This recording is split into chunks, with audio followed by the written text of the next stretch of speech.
ধন্যবাদ সবাইকে। আজকে আমরা ক্লাস শুরু করতে যাচ্ছি। খুব একটা ইম্পর্টেন্ট টপিক। আজকের ক্লাসের টপিকটা হচ্ছে শতকরা। এই শতকরা অধ্যায়টা খুবই ইম্পর্টেন্ট এই কারণে যে শতকরাটা একটা বিশাল অধ্যায় এবং এই অধ্যায়ের সঙ্গে শতকরার পাশাপাশি লাভ ক্ষতি এবং সুদ কষা অধ্যায় থেকে বিভিন্ন জবের পরীক্ষায় প্রচুর প্রশ্ন আসে থাকে। যে কোনো জবের পরীক্ষায় অন্য কোনো অধ্যায় থেকে প্রশ্ন আসলেও এই অধ্যায়গুলো থেকে প্রশ্ন অবশ্যই আসবে। তো আমরা এই অধ্যায়টা খুব ভালোভাবে শিখবো। আমাদের পরীক্ষা যেহেতু সময় কম, সেহেতু কিভাবে খুব কম করে এক লাইনে শতকরা বিভিন্ন অঙ্ক পারা যায় সেটা আমরা এখানে শিখবো। তো শতকরা বিষয়টা হচ্ছে যে একটা শতকরা মানে হচ্ছে 1/100, অর্থাৎ শতকরা চিহ্ন হচ্ছে পার্সেন্টেজ। এই পার্সেন্টেজকে প্রকাশ করা হয় একটা ভগ্নাংশ আকারে, যার মান হচ্ছে 1/100। তো শতকরা অঙ্কগুলো বিভিন্ন ভাবে আসে, আমরা কয়েকটা প্যাটার্ন দেখবো।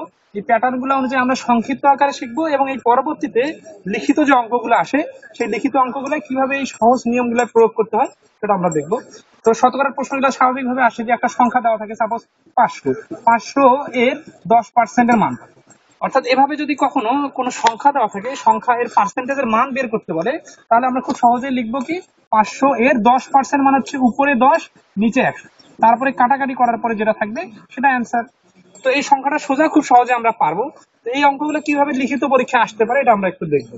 যে একটা পণ্যের দাম 250 টাকা, এই 250 টাকার পণ্যটা বিক্রি করা হলো যাতে 10% লাভ হলো। এখন যে বিক্রি করছে তার কত টাকা লাভ হচ্ছে, তাহলে সিস্টেমটা একই হবে, 250 এর 10%, অর্থাৎ নিচের 100 কাটাকাটি করার পরে 25 টাকা। এভাবে বিভিন্ন প্রশ্ন আসতে পারে এই প্যাটার্ন অনুযায়ী।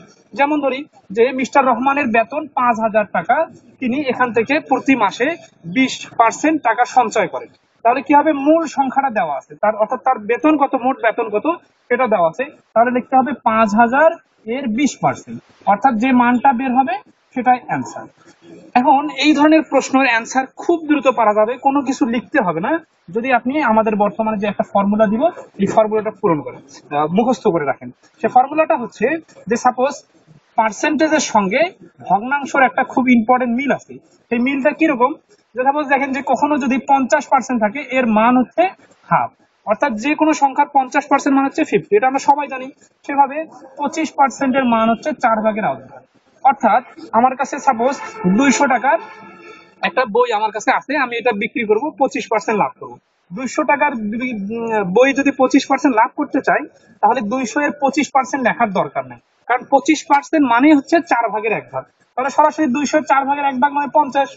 অর্থাৎ এভাবে যদি পার্সেন্টেজের সঙ্গে ভগ্নাংশের কম্বিনেশন করতে পারেন, তাহলে যে কোনো অঙ্ক দ্রুত অ্যান্সার বলা যাবে। আর একটা আমরা দেখি যে রাজশাহী বিশ্ববিদ্যালয়ে 28,000 স্টুডেন্ট আছে, এর মধ্যে থেকে 25% শিক্ষার্থী হলে অবস্থান করে। তাহলে হলে অবস্থান করা মোট শিক্ষার্থীর সংখ্যা কত, তাহলে এখানে অ্যান্সারটা হবে সরাসরি 28,000 এর 4/1, কারণ 25% মানে 4/1।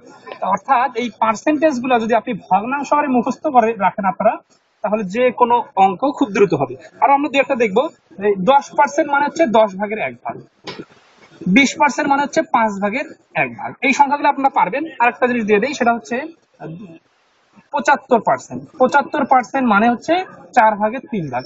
বিষয়টা আমরা ক্লিয়ার করি যে একটা জিনিসের, একটা দ্রব্যের দাম হচ্ছে 500 টাকা, 400 টাকা। এই 400 টাকার মধ্য থেকে আপনি 400, একটা ক্লাসে সাপোজ মনে করেন 400 জন স্টুডেন্ট আছে একটা বিভাগে, এর মধ্যে থেকে 75% বনভোজনে গেছে। তাহলে বনভোজনে যাওয়া শিক্ষার্থীর সংখ্যা কত, এখন লিখতে হবে 400 এর 75%। এইভাবে আপনারা লিখেও বাইর করতে পারেন, আবার লিখে বাইর করলে আসবে কত, 4/75 300। অথবা সরাসরি যে 75% মানে হচ্ছে 4/3। এখান থেকে আমরা শিখলাম 4/3 অর্থ হচ্ছে 400 এর 4 ভাগ করলে প্রতি ভাগে 100, তার 3 ভাগ হচ্ছে 300। এখান থেকে আমরা শিখলাম যে যে কোনো পার্সেন্টেজকে ভগ্নাংশ আকারে মনে রাখতে পারলে খুব দ্রুত অ্যান্সার বলা সম্ভব। এখন আমরা দেখবো, এটা একটা প্যাটার্ন শিখলাম। এখন পরবর্তীতে আমরা দেখবো যে পার্সেন্টেজের যদি মান দেওয়া থাকে, পার্সেন্টেজের মানটা কিরকম। সাপোজ দেখেন একটা ক্লাসে 50 জন স্টুডেন্ট আছে, এখন এর মধ্যে থেকে যদি 50 জনের 20% যদি একটা একদিন অনুপস্থিত থাকে, তাহলে 50 এর 20% হচ্ছে 10। অর্থাৎ মূল সংখ্যাটা হচ্ছে 50, এর মধ্যে থেকে 20% অনুপস্থিত আছে, এর অর্থ হচ্ছে 10 জন ছাত্রছাত্রী অনুপস্থিত আছে। তাহলে এখন এটা আমরা খুব সহজে শিখলাম। বাট উল্টা ভাবে যদি এই প্রশ্নটা আসে যে একটা ক্লাসে কিছু ছাত্রছাত্রী আছে, এই কিছু ছাত্রছাত্রী বলা নাই যে কিছু ছাত্রছাত্রী কতজন এটা বলা নাই, কিন্তু বলা আছে ওই ছাত্রছাত্রীদের 20% অনুপস্থিত। তো মোটে যদি ওই দিন 10 জন অনুপস্থিত থাকে, তাহলে ওই ক্লাসে মোট ছাত্রছাত্রীর সংখ্যা কত। এই সমস্ত ক্ষেত্রে অঙ্কটা করা একটু ডিফিকাল্ট হয়। তো আমরা বিষয়টা খুব ইন্টারেস্টিং ভাবে বুঝবো। আমরা পার্সেন্টেজের একটা বেসিক কনসেপ্ট ক্লিয়ার করবো।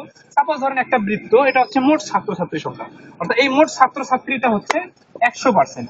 অর্থাৎ যে কোনো কিছুর প্রাইমারি মান, অর্থাৎ যতজন আছে ততজনই যদি থাকে তাহলে 100% হয়। এখান থেকে 10% অনুপস্থিত মানে একটা অংশ অনুপস্থিত, তাহলে এই 10%-এর মানে তো 20 জন, তাই না? প্রশ্নে যেহেতু বলছে 20%, ওকে, তাহলে 10 জন হচ্ছে 20%-এর মান।